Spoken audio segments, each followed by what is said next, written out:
I've always really enjoyed watching these videos on YouTube about smart homes and seeing what kind of awesome tech is being implemented into them during the build process. But I always end up wondering how long those setups actually last, and what a pain it must be to fix and replace stuff when it inevitably stops working or glitches out. And so I personally don't really like integrating tech into a home in that way. But it did get me thinking about a mobile smart home infrastructure cart for apartment dwellers like myself. The idea being that you have this little trolley of sorts, which is similar to the compute box build, and this then houses all of your computers, smart home automation tech, and network attached storage, all of the modern day tech that life allows you to throw it at. But if something doesn't work out, it's very easy to remove it. Now, I've recently actually had the privilege of checking out a lot of plug and play home battery systems, allowing renters to go solar as well. And I thought this would be a really good base for the system. Now, all of the tech in this video was provided to me by EcoFlow, so you can essentially call it sponsored. And I'm mainly focusing on the Stream battery series, not the build itself. So the main issue with renting, of course, is that more often than not, you're not in an ideal position for solar panels, which honestly these days doesn't really matter too much. I too have only a garden to put my solar panels in, and I've constructed this system where I can still use the garden, although it's completely covered in solar panels at this point. So even if the only thing you have is a balcony, you can still install solar panels to actually provide some of these specialized brackets. And it's quite space efficient. I think it looks really good as well. The most obvious path that most people take when they're going solar is, of course, the microinverter, aside from the solar panels. And this is a device which converts the electricity from a solar panel into something your household can use. This one from EcoFlow is really quite useful because it comes with a standard wall outlet plug. And you plug that into the wall, you plug the solar panels into the microinverter, and that's it, it works. You can connect it to the app to see how much it's actually producing, but you could just leave it like this as well. Now this one in particular has 2 MPPT inputs, accepting 600 watts per MPPT, and has a nominal output of 800 watts. So I'm attaching this one to the side of the cart so we can keep that nice and organized as we upgrade through the system. So in this setup, the solar power is coming in via the microinverter, being converted into something that the household and the grid can use, and then being pushed directly into the household. It can't store it anywhere, right? Which is somewhat of an issue because in 2027, the salderingsregeling here in the Netherlands will stop. That means you can't offset your electricity bill anymore by providing back onto the grid. This means we need some kind of storage device. So this is the Stream AC Pro. It's a plug-in battery system from EcoFlow, which provides up to 1.9 kilowatts of energy storage. Just like the microinverter, this setup is designed to be true plug and play. I really appreciate the simplicity of this battery system compared to other brands. These don't necessarily stack to increase their capacity, but they do have parallel cables, which then allows you to upgrade the capacity from 1.9 kilowatt hours all the way up to 11.5 kilowatt hours. This allows these batteries to have a lot more expandability in terms of the I/O at the back as well. I'll showcase why this is useful later on in the video. And the entire Stream series of batteries is passively cooled using this rear heatsink, which makes the batteries extremely quiet during operation. The overall design is also very sleek and minimal, and thanks to the IP rating on the housing, the units can be placed outdoors. And this particular unit does not feature solar panel inputs directly. Its primary purpose is to be integrated with an existing solar setup. I'm adding it to the cart and then plugging the microinverter directly in the back of the unit, which works perfectly fine because it can switch the AC socket and accept solar power in that way. We'll then plug the solar panels into the microinverter, and then there's a special cable which plugs into the back of the Stream battery, and that has a normal power plug on there as well, so we can just plug that into the wall and everything should start working. So of course this system is already quite a lot more efficient because we can see that the solar power is coming in via the AC socket over there. Not a whole lot because it's currently raining outside, but then it's stored on the battery so we can use that in the evening hours as well. But this isn't quite efficient in the sense that it doesn't actually know how much to discharge into the household because it doesn't know what we're using.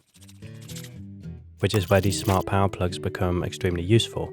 Within this ecosystem, they are far more than just remote on-off switches. They actually measure the power consumption of devices connected to them and then send that data back to the system, allowing it to determine how much power should be pushed into the household.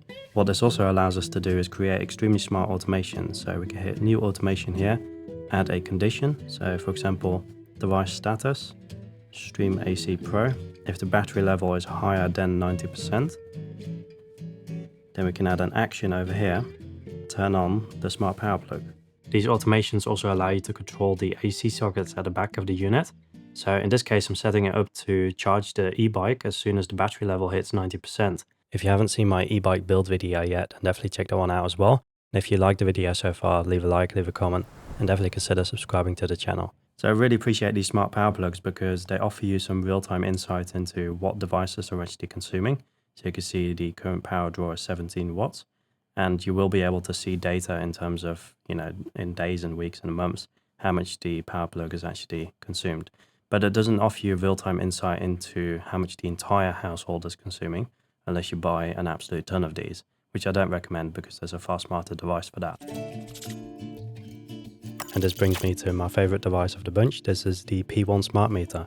Smart meters actually come in a lot of different forms. I like the P1 variant the most because it has a very simple integration. If you have a meter box that supports a P1 smart meter, you just plug it in via that little Ethernet looking port at the bottom over there, and then you get real-time insight into what your household is consuming on each phase. And this will also communicate with EcoFlow's home energy management system, which then allows the battery system to compensate for the consumption in the household. Setting this up was a little bit more involved, so you have to go into the energy delivery strategy and then select the P1 smart meter as the main device to pull all of the data from. You can then see that it's compensating really quite well for household consumption, and even when you turn on your appliances, it will try to keep that at 0. And this dongle also allows the entire HUMS to function properly, so the home energy management system. We get this cool little dashboard which indicates where the electricity is actually coming from. Now if you have a dynamic electricity plan, you can also link this up to your electricity provider, and then it will start charging the batteries when the prices are lower and discharging the batteries when the prices are higher. So far I've shown you quite a realistic path to how most people go solar, but all of the stuff that's on this cart right now can also be purchased as a single device. So this is the EcoFlow Stream Ultra, and it essentially looks exactly the same as the previous Stream that we just unboxed. These devices come in various different configurations to suit your needs. This particular variant came with an additional box inside the packaging, which includes all of the cables that you need to get the system up and running. Most other manufacturers don't do this, but this is really nice from EcoFlow. You won't notice a big difference on these units until you actually turn this one around and you see that there's a bunch of MPPT inputs at the back over here. These support up to 2000 watts of solar input. Other than this though, it seems to be exactly the same as the other unit. Has the exact same I/O at the back, has the exact same storage capacity of 1.9 kilowatt hours, and it outputs the same amount into the household. So far every single device that we've turned on from this EcoFlow system has automatically appeared in the application, and as soon as I add this to the system, it's ready to go. It is extremely stable even during the update process. If I let my phone go into the sleep mode, it continues doing its thing, which somehow sounds very logical and sounds like every single device should be doing this, but I have actually tried home battery systems from other brands and none of them were this stable. As for the cart system, I actually designed this to be upgradable, not just for battery systems, but we can copy the base layer, put it up there, and put potentially different stuff up there as well.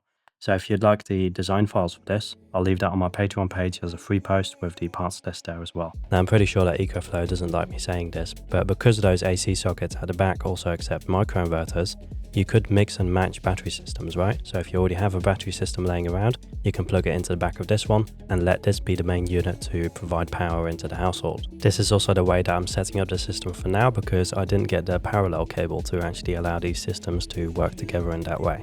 But if you do get a parallel cable, it increases the system output into the household to 2300 watts, which is quite essential. Now, of course, in this case, we're still using the microinverter to power that second battery, but that's actually pumping the power into this battery, and we're connecting additional solar panels to the back of this one.